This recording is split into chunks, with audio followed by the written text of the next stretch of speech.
प्रिय छात्रों, आप सभी का स्वागत है। कक्षा 9वीं गणित विषय के अंतर्गत ब्रिज कोर्स की पठन पाठन सामग्री का हम अध्ययन करेंगे। तो प्यारे बच्चों, आप देख रहे हैं यहाँ पे पूर्णांक के अंतर्गत कार्यपत्रक देखेंगे हम। कार्यपत्रक 1 जिसमें प्रश्न दिया गया है, नीचे दी गई संख्याओं को संख्या रेखा पर अंकित करें।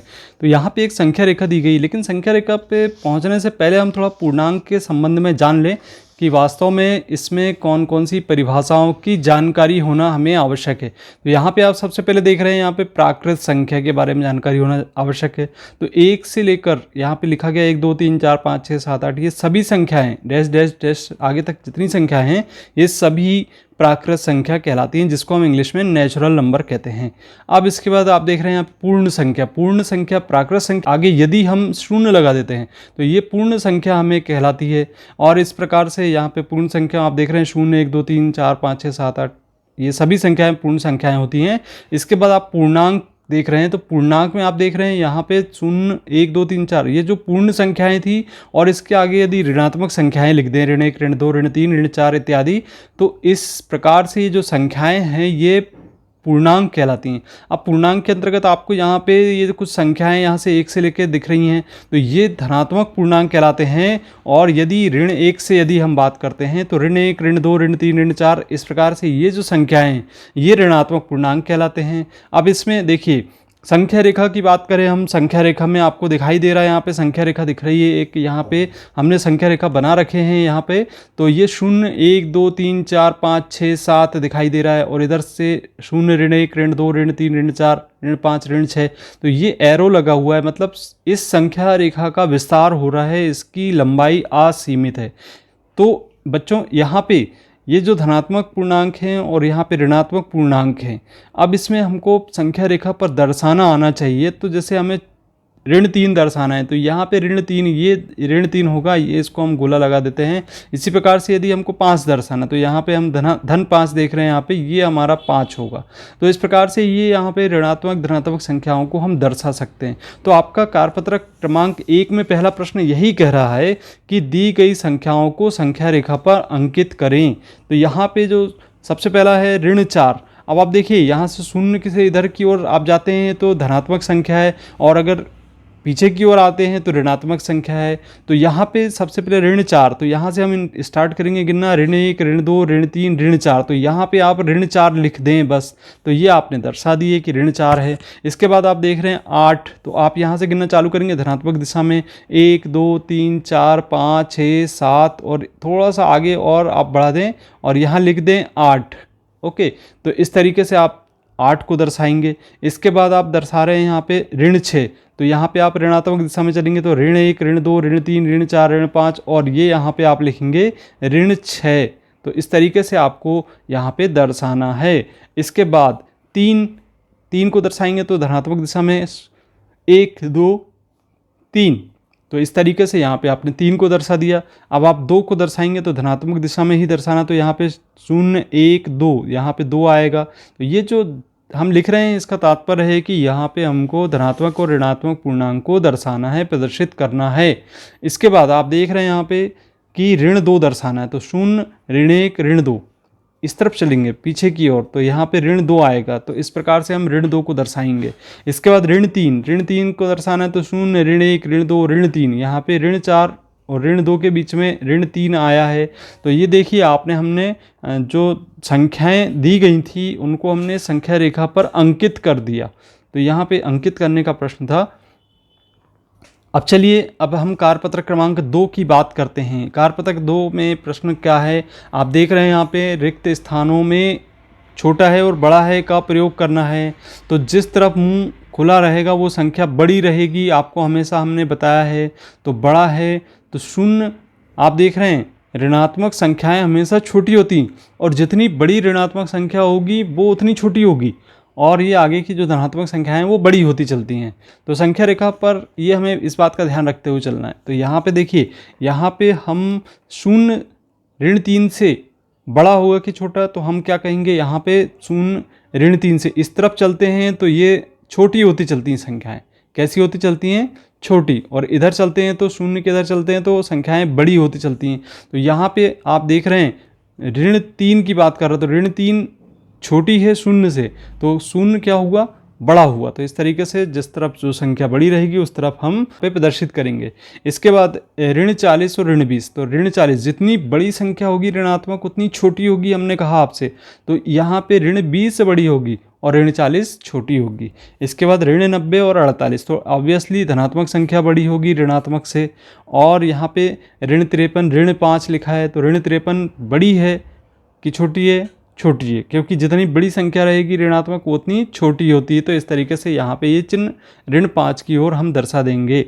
अब इसके बाद ऋण 7 और ऋण 1 में कौन बड़ा होगा, ऋण 1 बड़ा होगा, क्योंकि जो ऋणात्मक संख्या जितनी बड़ी होगी वो उतनी छोटी होती है, हमने कहा।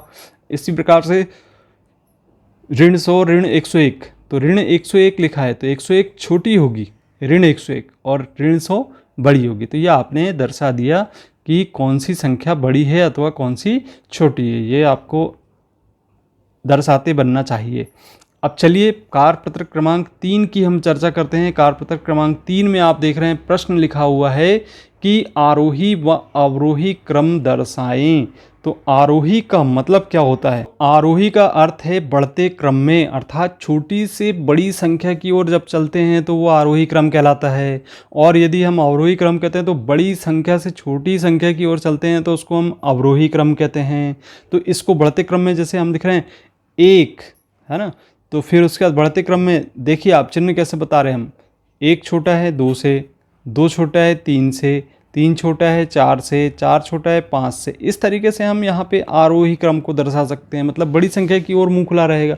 और छोटी संख्या, यदि हम बड़ी संख्या ले लें जैसे 6, 6 से छोटा कौन है 5, फिर उससे छोटा कौन है 4, फिर उससे छोटा कौन है 3, फिर उससे छोटा कौन है 2, उससे छोटा कौन है 1। तो इस तरीके से आपने देखा कि घटते क्रम में हमने संख्याओं को लिखा है। तो यहाँ पर भी इसी प्रकार से जो हमारी संख्या रेखा पर हमने धन और ऋणात्मक जो पूर्णांक हैं उनको हमको घटते और बढ़ते क्रम में यहाँ पे प्रदर्शित करना है। तो बच्चों इसका ध्यान जरूर रखना है कि कैसे हमको बताना है। तो पहला प्रश्न है यहाँ पे 3 आरोही क्रम में लिख रहे हैं। पहले सबसे पहला प्रश्न आरोही क्रम में, तो हमको बढ़ते क्रम में लिखना है। तो छोटी संख्या पहले आएगी और उससे बड़ी संख्या उसके बाद में आएगी। तो सबसे छोटी संख्या कौन सी होगी बच्चों, ऋणात्मक होगी जो बड़ी है। तो ऋण 7 पहले लिखेंगे, फिर इसके बाद चिन्ह बनाएंगे, फिर इसके बाद ऋण 1 लिखेंगे, फिर इसके बाद यहाँ पे आप देख रहे हैं कि 3 है, फिर उसके बाद कौन है 7 है। तो इस तरीके से ये बढ़ते क्रम हो गया। अब दूसरा प्रश्न में देख रहे हैं ऋण 9 ऋण 7 6 और ऋण 3। तो जो सबसे बड़ी संख्या ऋणात्मक है वो सबसे छोटी है, तो उसको सबसे पहले लिखें। फिर उससे के बाद ऋण 7 आना चाहिए, फिर उसके बाद कौन आएगा ऋण 3 आएगा, फिर उसके बाद कौन आएगा 6 आएगा। अब हम यहाँ पे चिन्ह बना दें फटाफट, ये बन गया हमारा आंसर। ठीक, तीसरा प्रश्न है ऋण 6 0 8 2। तो ऋणात्मक संख्या छोटी होगी, ऋण 6 पहले लिखेंगे, 6 से बड़ी 0, 0 से बड़ी 2, 2 से बड़ी कौन है 8 है। अब हम यहाँ पे जो चिन्ह है उसको बता दें कि ये बढ़ते क्रम में हो गया। अब इसके बाद देख रहे हैं हम चौथा प्रश्न है हमारे पास। चौथे प्रश्न में क्या है बच्चों, ऋण 9 ऋण 2 ऋण 3 और 8। तो देखिए यहाँ पे सबसे पहले हमको किसको लिखना होगा, ऋण 9 को, उससे बड़ी कौन है ऋण 3, फिर उससे बड़ी कौन है ऋण 2, फिर उससे बड़ी कौन है 8। तो ये बढ़ते क्रम हो गया। ओके, इसके बाद अगला प्रश्न है ऋण 3 ऋण 1 1 9। तो ऋण 3 सबसे छोटी है, उससे बड़ी कौन है ऋण 1, फिर उससे बड़ी कौन है 1, उससे बड़ी कौन है 9। इस तरीके से ये बढ़ते क्रम हो गया, ये आपने दर्शा दिया। इसके बाद आप देख रहे हैं ऋण 4 3 ऋण 7 और ऋण 8 में कौन बड़ी है, तो ऋण 8 सबसे छोटी होगी क्योंकि सबसे बड़ी ऋणात्मक संख्या यही है, वही सबसे छोटी है। और इसके बाद ऋण 4, फिर उसके बाद 3, फिर उसके बाद 7। अब देखिए जो संख्या बड़ी होगी उसके तरफ हम उसका फेस ओपन कर लेते हैं। और अब हम देख रहे हैं यहाँ पे अगला प्रश्न है हमारे पास, आरोही क्रम में प्रदर्शित करना है। तो बच्चों आरोही क्रम में प्रदर्शित करने के लिए जैसा कि हमने बताया अभी आपको कि आरोही क्रम में जब हम बताते हैं तो सबसे बड़ी संख्या पहले, उससे छोटी, फिर उससे छोटी, फिर सबसे छोटी। तो सबसे बड़ी संख्या यहाँ देखिए आप, सबसे बड़ी संख्या कौन सी होगी 3, फिर उससे छोटी संख्या लिखेंगे 2 होगी, फिर उससे छोटी संख्या ऋण 1, फिर उससे छोटी संख्या यस ऋण 4। तो यहाँ पे जो बड़ी संख्या उसकी तरफ हम मुंह खुला रखेंगे चिन्ह का, तो ये इस प्रकार से आपका अवरोही क्रम हो गया, अर्थात घटते क्रम में लिख दिया, बड़ी संख्या से छोटी संख्या की ओर चलना। अब दूसरा प्रश्न है 7 ऋण 5 ऋण 6 ऋण 3। तो यहाँ पे दूसरे प्रश्न में आप देख रहे हैं यहाँ पे सबसे बड़ी संख्या आपको पहले लिखना है 7 है, फिर उससे छोटी कौन है ऋण 3, फिर उससे छोटी कौन है ऋण 5, फिर सबसे छोटी कौन है ऋण 6। इस तरीके से जो बड़ी संख्या है उसके तरफ हमने मुंह खुला रख दिया चिन्ह का। तो ये हमारा अवरोही क्रम हो गया। तीसरा प्रश्न आप देख रहे हैं यहाँ पे 2 8 ऋण 2 7। तो सबसे बड़ी संख्या सबसे पहले, उससे छोटी संख्या 7 है, फिर उससे छोटी संख्या 2 है, फिर सबसे छोटी संख्या ऋण 2 है। तो इस तरीके से यहाँ पे हमने चिन्ह बता दिए कि भाई इस तरीके से ये अवरोही क्रम होगा। अब नेक्स्ट क्वेश्चन है 4 ऋण 4 ऋण 9 1। तो यहाँ पे सबसे बड़ी संख्या आप देख रहे हैं 4 कहलाएगी, उससे छोटी 1 कहलाएगी, उससे छोटी ऋण 4 कहलाएगी, उससे छोटी ऋण 9 कहलाएगी। तो हम यहाँ पे इस तरीके से चिन्ह बना देते हैं। ये बन गया आपका अवरोही क्रम। इसके बाद नेक्स्ट क्वेश्चन है ऋण 3 5 और 7। तो यहाँ पे सबसे पहले 7 आएगा, बड़ी संख्या है, फिर उससे छोटी संख्या 5 है, फिर उससे छोटी संख्या ऋण 3 है, फिर उससे छोटी ऋण 9 है। तो इस तरीके से बच्चों ये अपन ने चिन्ह बना दिया फटाफट। तो इस संख्या लिख के हमको इसके चिन्ह प्रदर्शित कर देंगे तो ज़्यादा आसानी होगी। फिर यहाँ पे छठवें प्रश्न में देखिए सबसे बड़ी संख्या 8 है, फिर उससे छोटी संख्या 2 है, फिर उससे छोटी 0 है, फिर ऋण 5 है। तो बच्चों ये इस तरीके से आप और भी प्रश्नों को अपने मन से बना सकते हैं और अभ्यास कर सकते हैं। तो ये था आपके पूर्णांक से संबंधित कार्यपत्र क्रमांक 1 2 और 3। तो यहाँ पे आपने अच्छे से समझा होगा। यदि आपने पिछले वीडियो नहीं देखे तो आप यहाँ पे एंड स्क्रीन पर दिखाई दे रहे हैं आपको, आप उस पर क्लिक करके उन वीडियो को देख सकते हैं। और ब्रिज कोर्स के जितने भी चैप्टर हैं प्रत्येक पेज वाइज हमने बना रखे हैं, उनको आप अध्ययन कर सकते हैं। और यदि आप चैनल पर नए हैं, सब्सक्राइब नहीं किया है तो आप सब्सक्राइब करें। और मिलते हैं इसी प्रकार के वीडियो को देखने के लिए। धन्यवाद।